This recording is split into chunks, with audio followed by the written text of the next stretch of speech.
Kukatpally murder case ఛేదించారు పోలీసులు. దొంగతనానికి వెళ్లిన బాలుడు బాలికను హత్య చేసినట్లుగా గుర్తించారు. రాబరీ ఎలా చేయాలో కూడా పేపర్పై రాసుకున్నాడని తెలిపారు. అనుమానాస్పదంగా తిరుగుతున్న బాలుడిపై పోలీసులకు ఓ వ్యక్తి క్లూ ఇవ్వడంతో విచారించి అరెస్ట్ చేశారు. నిందితుడు ఒంగోలు జిల్లాకు చెందిన బాలుడని గుర్తించారు. నిందితుని కఠినంగా శిక్షించాలని కోరుతున్నారు మృతురాలి పేరెంట్స్. కూకట్పల్లి సంగీత్ నగర్ లో 10 ఏళ్ల బాలిక సహస్ర మర్డర్ మిస్టరీ వీడింది. 10వ తరగతి విద్యార్థి బాలికను హత్య చేసినట్టు పోలీసుల దర్యాప్తులో తేలింది. ఈ నెల 18న పక్కనే ఉన్న ఇంట్లోకి చోరీ కోసం వెళ్లే నిందితుడికి బాలిక ఉండటంతో హత్య చేసినట్టు గుర్తించారు పోలీసులు. బాలుడిని పోలీసులు అదుపులోకి తీసుకుని విచారించారు.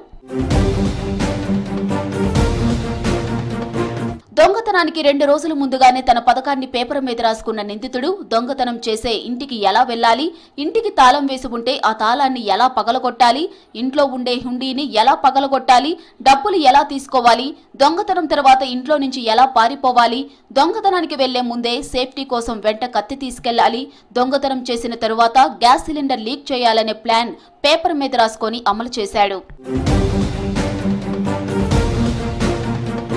80,000 రూపాయలు దొంగతనం చేసి పారిపోతూ ఉండగా ఇంట్లో ఉన్న బాలిక చూడటంతో చంపాడని అనుమానిస్తున్నారు పోలీసులు.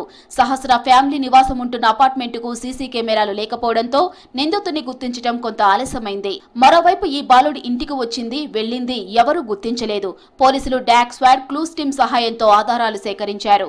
2 రోజులుగా మృతురాలి తల్లిదండ్రులను కూడా విచారించారు. సీసీ కెమెరాల ఫుటేజీలు సేకరించి గత 5 రోజులుగా అన్ని కోణాల్లో సమాచారం సేకరించిన పోలీసులు నిందితుడిని అదుపులోకి తీసుకున్నారు. బాలుడి నుంచి కత్తి, బట్టలు స్వాధీనం చేసుకుని ఫోరెన్సిక్ ల్యాబ్కు పంపించారు పోలీసులు. హత్య జరిగిన రోజు నుంచి అనుమానాస్పదంగా వ్యవహరిస్తున్న బాలుడి తీరును గమనించిన ఓ సాఫ్ట్వేర్ ఇంజనీర్ పోలీసులకు సమాచారం ఇచ్చాడు. దీంతో బాలుడిపై నిఘా పెంచి అరెస్టు చేశారు పోలీసులు. బాలుడి స్వస్థలం ఒంగోలు జిల్లా వాసిగా గుర్తించారు. 2 ఏళ్ల క్రితమే సహస్ర ఇంటి పక్కన అపార్ట్మెంటుకు ఈ బాలుడి కుటుంబం వచ్చిందన్నారు స్థానికులు. అయితే ఓటీటీలో క్రైమ్ సీరియల్స్ చూసి దొంగతనానికి పథకం వేశాడని అనుమానిస్తున్నారు పోలీసులు. మరోవైపు సహస్ర పుట్టినరోజుకు నిందితుడు హాజరై కేకు తినిపించినట్లు గుర్తించారు పోలీసులు.